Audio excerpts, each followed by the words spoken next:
The GoAnalytics homepage provides a quick summary of the various reports included within the application.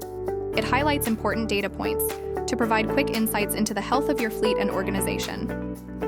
Let's review the individual panes on this dashboard. Using the time selection tool, you can choose between a 7 and a 30-day view for these reports.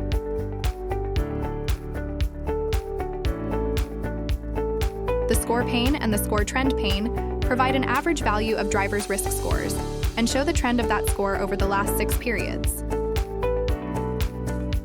The performance pane shows the current risk score for the locations directly below the current organization and allows you to quickly drill down to the specific division, region, or branch of your choosing. It also includes trending data for those locations. The preventative maintenance pane highlights any vehicle maintenance events that may have been triggered during the current time period, as well as the trend for those events. Offline devices can be quickly identified with the inactive device panes. The coaching snapshot shows a total of coaching events and engagement by the management team.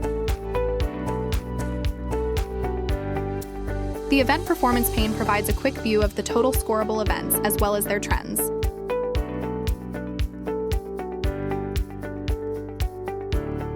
Bringing these various reports together on the homepage dashboard provides a fast and efficient way to take measure of your fleet and organizational health.